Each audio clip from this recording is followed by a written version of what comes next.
उपनिषद कहते हैं कि गंगा में भी नहाना हो तो नहाकर गंगा नहाओ तो फल मिलेगा। लोग क्या करते हैं, बस में जाते हैं, बस खड़ा कर दी गंगा के किनारे और कपड़े उतारे और कूद पड़े गंगा में नहाने के लिए। अरे बाबा, गंगा नहीं तीर्थ करेगी तुमको, तारेगी नहीं। तो गंगा में नहाने के लिए पहले कुआं पे नहाओ, नल पे नहाओ। पहले गंगा में उतरना है, तीर्थ का, गंगा का लाभ लेना है तो नहा के गंगा में नहाना है। बिना नहाए गंगा में नहाएंगे ना, कोई फल नहीं गंगा नहाने का। इसीलिए सीखो, इसीलिए सीखो हैं। मोबाइल में तो है ही दुनिया भर के ऐप, पर आपकी खोपड़ी में आज इंद्रदेव महाराज भी आपको एक नया ऐप दे रहे हैं। सीखो ऐप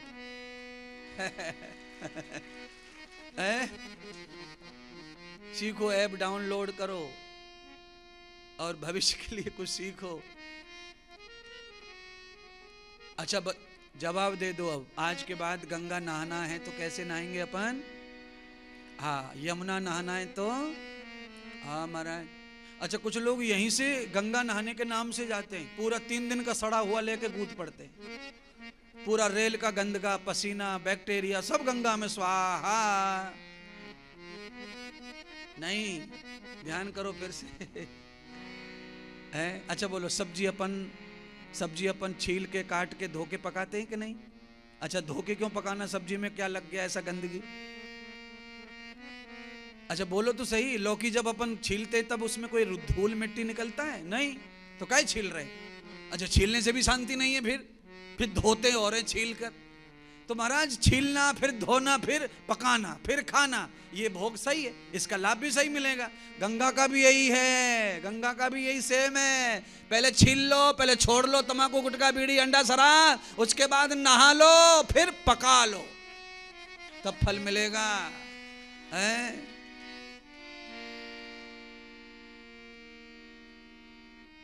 ट्रेन तो सोमवार को थी, महाराष्ट्र की ट्रेन है, काशी जाने वाली ट्रेन सोमवार को लगती सुबह 7 बजे। संडे तो एक ही दिन पहले गया है। समझ गए आखिरी बात? संडे की बात समझ गए?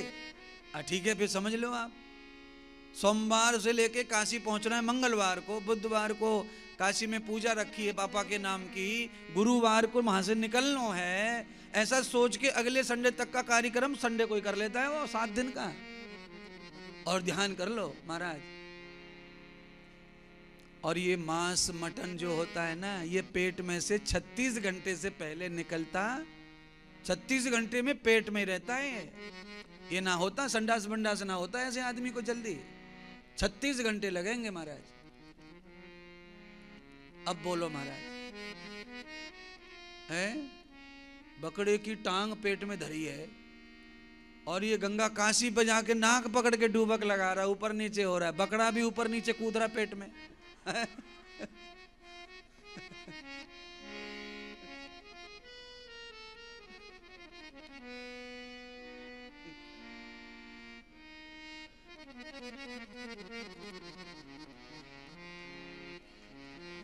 बापू,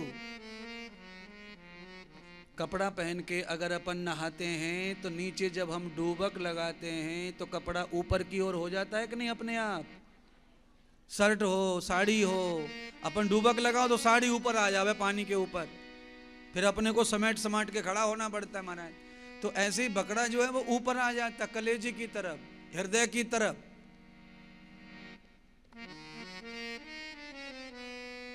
और मछली तो आप जानते ही हो, मछली ठोकी होगी तो वो तो वैसे ही पानी की रानी है। इसलिए आ जाइए कथा में उतर के, तीर्थ का, गंगा का अगर फल प्राप्त करना है तो पहले त्याग करना है, पहले छिलाई करनी है, उसके बाद स्नान करना है, फिर गंगा स्नान करना है। मुंचम पाप विनश्यति, सारे पापों का मंजन हो जाता है। फिर कपड़ा पहन के नहा के साबुन लगा लो तो ठीक नहीं स्नान होता है, सारे कपड़े निकाल के तब नहाते हैं तो स्नान सही माना जाता है। कभी कभी उपस्नान करते हैं अपन, बाहर नहा रहे हैं, ओपन में नहा रहे हैं तो वस्त्र पहन कर नहा लो, कोई बात नहीं है, वो पुण्य मिल गया स्पर्श का। पर शरीर का मैल तो तभी उतरता है जब सारे कपड़े उतर जाएं पहले। तीर्थ का फल, स्वर्ग का फल भोगना है तो त्याग की भावना तो करनी पड़ेगी। बुराई को त्यागना ही पड़ेगा, भोजन को त्यागना पड़ेगा, गलत चीजों को त्यागना पड़ेगा। भोजन का तात्पर्य खीर पूड़ी से नहीं है, मांस मटन अंडा से है, दारू तंबाकू बीड़ी सिगरेट से है। महाराज ये फिर गंगा में डूबक लगाते हैं तो गंगा इनके पाप का हरण करती नहीं है। कैसे हरण नहीं करती है? गंगा कोशिश करती है, पर जैसे तेल का दाग, ग्रीस का दाग पानी में अपने आप नहीं छूटता। आप कितना भी पानी में डुबाओ ग्रीस को, कपड़े को, तेल का दाग नहीं निकलेगा, नहीं निकलेगा, नहीं निकलेगा। पानी अपना काम कर रहा है, कपड़े को गीला कर रहा है, पर ग्रीस का दाग, तेल का दाग निकलेगा नहीं, कलर का दाग निकलेगा नहीं। ऐसे ही पाप रहता है, आप कितने भी डूबक लगाओ पाप नहीं निकलेगा। तो क्या करें महाराज?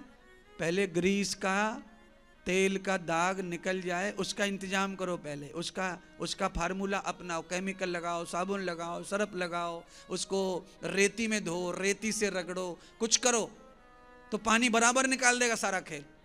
अगर आप पहले दाग को निकालते हैं फिर पानी में डालते हैं तो सारा पानी आपके दाग को धो के ले जाएगा और कपड़े को स्वच्छ कर देगा।